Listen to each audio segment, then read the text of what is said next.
Alright, part 3. This is how we ended the video last time. A bunch of people flying around in every direction. In this video, we're going to add the trail texture at the end of the planes, and the outer rings that were present in the original scene that react to your mouse movement. We'll have to clean things up a little bit before we can move on, and I'll start by removing all the planes except one. And I'm also going to change a little bit the makePlane function. I'm setting radius to 0 and random axis rotation to 0 because I want the plane to remain in place. And since I also wanted to prevent it from rotating, I am going to comment this line and set delta times 0. Basically, this is a no operation. If you refresh the page now, you'll see that the plane is basically standing still, which is very convenient since we have to test the placement of the trail effect. And inside the makePlane function, I'm going to create a new plane geometry, which uses the trail texture that we specify as an input. And then I'm going to add the trail to the group that contains the plane. Now, if you watch the other videos of the series, you're probably familiar with these initial 5 properties. But what we're doing here that makes the trail mesh special is that it's a transparent mesh that also contains an alpha map. So an alpha map, which in this case is the trail texture, which we call mask.png, is basically a black and white texture that determines how opaque the pixel is of the plane that we're rendering in this case.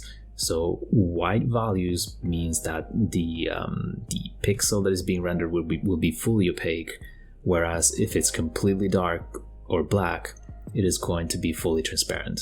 Now, by default in Three.js, only the front side of the triangles of a mesh are going to be rendered, not the back sides. So in this case, you're not going to be able to see the trail because what is visible to us is the back side. But if we move the camera a little bit, you would see it appearing up here. So what we have to do, instead of specifying that this texture should be rendered on both sides, we can simply rotate it around an axis such that the front side appears at the top. And that's what we're going to do next. I'm not just rotating the trail mesh, I'm also translating it a little bit to properly position it where I want it to. And I've also disabled these 3 properties because I want you to see very clearly what the alpha map does to influence the opacity of a pixel of the plane geometry. Alright, unfortunately it's not that easy to spot because we are basically in the North Pole and this is the brightest spot of the map. But there is a little trail behind the plane, and it gets more and more transparent as it goes in this direction. This is the side where it is most visible, and this effect in general is given by the use of an alpha map. And it doesn't have to be white. We can also give it another color and even change it at runtime if we want to and make it like a rainbow thing that goes on with an animation.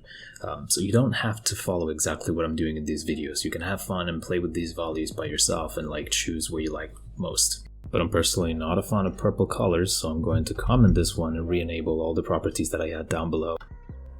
And now I'm basically going to re-enable rotations everywhere. And don't forget that there is another place where we are blocking rotations, which is here, so I'm going to revert back to the original statement. I've added a few more planes again, and they're all showing a faint little trail effect.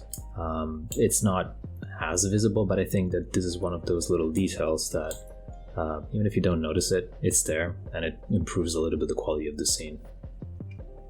Alright, now I want you to do something interesting. I want you to create a new scene and a new camera. Now let me explain you why. So if we take a look again at the original scene, the rings move depending on where your mouse position is, but you can also rotate the earth and not affect the rest of the, not actually rotate the rings. Now normally if I place these rings in the original Three.js scene, if I rotate the camera, the rings would rotate along with the earth and they will become a little bit like Saturn rings. They are fixed in place. Instead, we want these rings to be independent from the rotation of this camera. So we have to make a different scene with a different camera that is going to be drawn on top of the scene where we have the earth. And that's why we are instantiating those shoe variables. Obviously, it's not enough to just create the scene. We also have to populate it. So let's go right here, right below the declaration of our environment map, but let's create a new geometry. Unsurprisingly, I'm modeling this with a ring geometry, and as a quick reminder, this is the outer radius of the ring, this is the inner radius of the ring, and you can think of this variable as how many triangles do we want to use to tessellate this ring. It's not exactly triangles, but you can think of it that way. Now I'm also going to add the outer shoe as well. Same identical logic, nothing new, I'm just changing a couple parameters, like the inner and outer radius and the opacity. Alright, now let's scroll down a little bit, and after we finish rendering the normal scene, the one that contains the sphere and the planes, we are going to do this. Now the obvious question is, why can't we just call render.render with the ring scene and the ring's camera? Why do we need to call this auto clear stuff? By default, Three.js, when we render something, will clear the background, as in it's going to clear the content of everything that is in the screen and then render something on top of it. If we don't want that behavior, we have to specify that auto clear, the property auto clear of render, needs to be false. Now, right after we render the ring scene, we want to re-enable the auto clear property such that in the next frame, when we are going to render the normal scene with the earth and the planes, it will clear the previous content of the background. This little trick of having different scenes for different meshes is very useful when you want this kind of behavior where there are some 3D elements that are independent from the camera that you're using for your main scene. So yeah, hopefully this is going to be useful for other projects as well. Now we have to create the logic that rotates the rings as we move our mouse. So I'm going to go somewhat quickly over this logic because I fully covered it in one of my other videos. It's called Three.js in Practice 3D Clock. It's the very first video of this series. So if you want an in-depth explanation of what I'm about to do, please watch that video. We first have to create a new vector, and it needs to be a global variable. We're just going to treat this vector as a point in space in our screen. And with a simple event listener for mouse movements, we can update the position of this vector. And what I'm essentially doing here is I'm using the coordinates that the event gives me, and I am transforming these coordinates such that if the mouse position is at the center of the screen, x and y will be 0. If it's away from the center of the screen, specifically in this direction, it's going to be an increasingly high number. But here it's going to be 0. And here it's going to be lower than 0.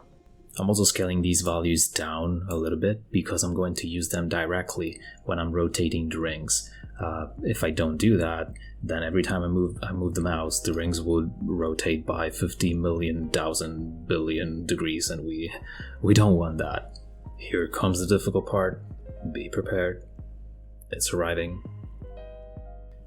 Before we render the ring scene, that's what we're going to do. Alright, let's focus just on this one for a moment and let's pretend that this value doesn't exist. So what I'm essentially doing here is I'm rotating the first ring by a value that depends on the mouse position.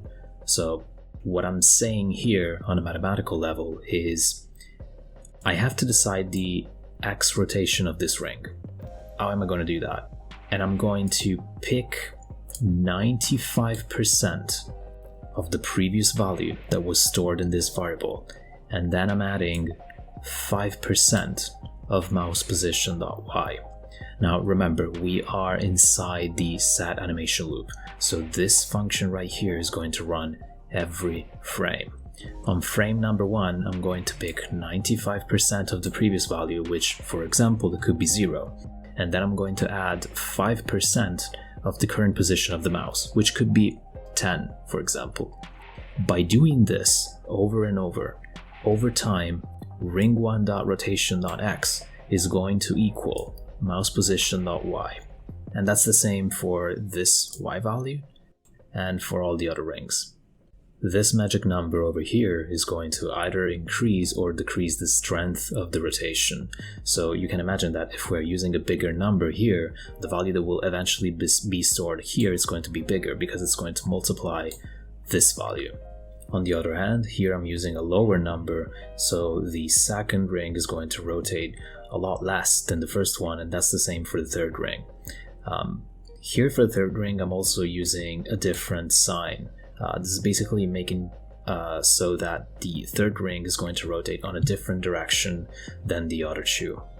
And there we go, now the rings are following your mouse, and look at that.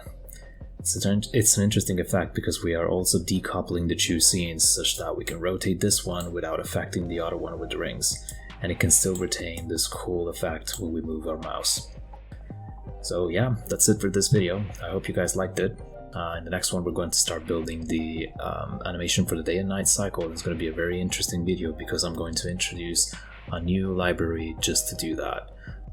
So yeah, stay tuned and see you on the next one.